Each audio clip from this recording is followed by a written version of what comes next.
દર્શક મિત્રો, હું છું પરમાર અનિશા। તમે જોઈ રહ્યા છો લોક સામના ન્યૂઝ। તો જોઈએ આજના સમાચાર। સાવરકુંડલાથી અમારા રિપોર્ટર યશપાલ વ્યાસ સાથે।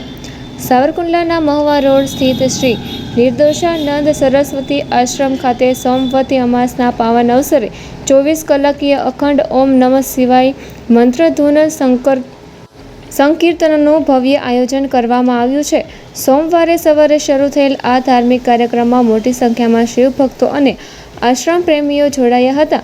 ભગવાન શિવના પવિત્ર મંત્રના અવિરત જાપથી સમગ્ર આશ્રમ ભક્તિમય વાતાવરણથી ગુંજી ઉઠ્યો હતો। ભાવિકો માટે ભોજન પ્રસાદની પણ સુંદર વ્યવસ્થા કરવામાં આવી હતી। સોમવતી અમાસના આ પાવન દિવસે યોજાયેલા આ અખંડ સંકીર્તનથી ભક્તોમાં આધ્યાત્મિક ચેતના અને ભક્તિભાવનો અનોખો સંચાર જોવા મળ્યો હતો। ભગવાન આનંદેશ્વર મહાદેવ। આજે સાવરકુંડલાનું એક એવું ધામ કે જ્યાં ભક્તોને પગ મૂકતા જ પરમ શાંતિનો અને મુક્તિનો અનુભવ થાય છે।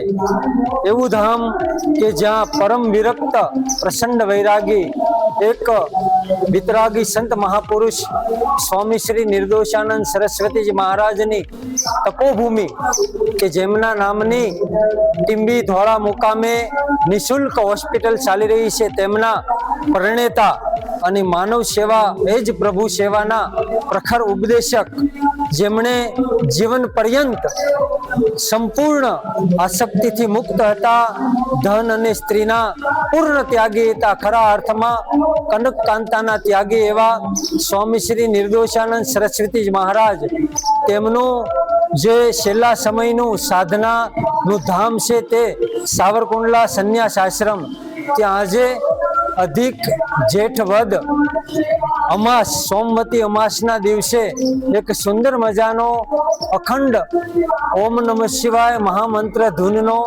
કાર્યક્રમ રાખવામાં આવ્યો છે। ત્યાં આજે બપોરે પણ ભોજન પ્રસાદ છે અને સાંજે પણ ભોજન પ્રસાદ છે।